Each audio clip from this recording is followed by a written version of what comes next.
Shalom, saudaraku yang kekasih dalam Tuhan Yesus Kristus. Bertemu lagi dengan saya, Pendeta Aristion Rusli.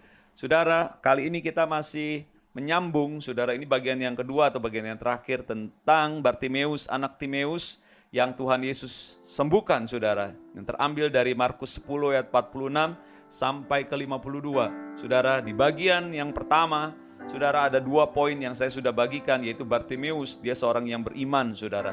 Dia memang buta, dia namun mendengar dan dia bisa berseru dengan mulutnya, saudara.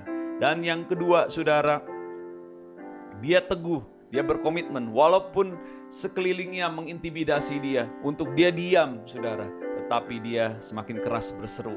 Inilah suatu keteguhan komitmen di dalam kita mengiring kepada Tuhan.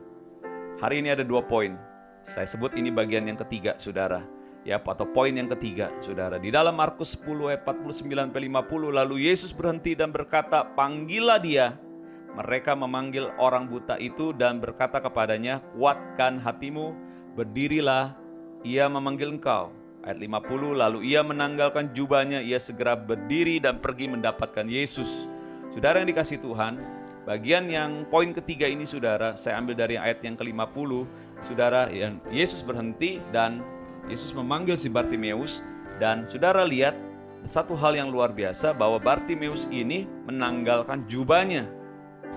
Lalu dia berdiri dan pergi mendapatkan Yesus. Saudara, jubah menunjukkan suatu identitas, ya. Jubah sederhananya mungkin pakaian atau bagian luar, saudara, ya, yang ada dipakai oleh seseorang, saudara. Kita tahu bahwa Bartimeus ini seorang yang buta, tidak ada hal lain yang bisa dikerjakan sehingga dia mungkin dikenal sebagai si pengemis, saudara. Saudara, saya merenungkan, saudara, ketika dia dipanggil Yesus, ketika dia sudah beriman, percaya, dia berkomitmen, saudara, dan dia percaya ini kesempatan untuk dia dijamah Tuhan. Dia tanggalkan itu jubah yang lama, jubah pengemisnya. Ya, kalau saya sebut itu jubah pengemis, jubah hidupan yang lama, saudara. Kenapa? Karena dia siap dijamah Tuhan, jadi manusia baru, jadi orang yang dipulihkan, saudara. Dia siap, dia disembuhkan. Saudara, inilah iman, ya saudara.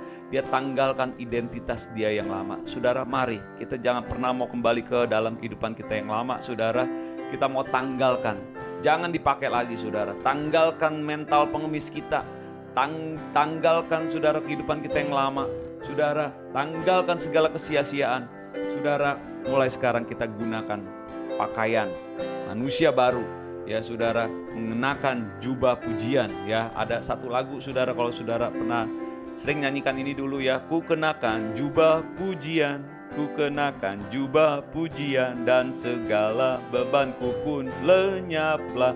Ku kenakan jubah pujian.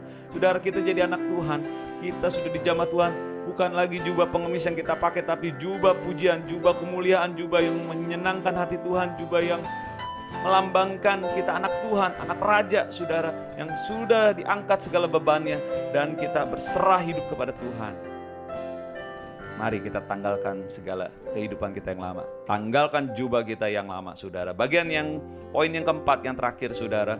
Di ayat 51, tanya Yesus kepadanya, "Apa yang kau kehendaki supaya aku perbuat bagimu?" Jawab orang buta itu, "Rabuni, supaya aku dapat melihat." Saudara, luar biasa.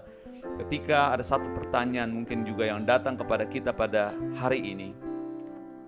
Apa yang kau kehendaki supaya aku perbuat bagimu? Saudara, iman daripada Bartimeus, komitmennya, suatu hal yang luar biasa yang didapati dari kehidupan Bartimeus, yang rindu lawatan Tuhan, membuat Yesus berhenti memanggil dia dan melawat dia dan mengatakan, "Apa yang kau kehendaki supaya aku perbuat bagimu?" Saudara, firman Tuhan bilang di dalam kitab Mazmur, apabila orang-orang benar itu berseru-seru, maka Tuhan mendengar dan melepaskan mereka dari segala kesesakannya. Saudara, hari ini Tuhan juga mau melawat kita.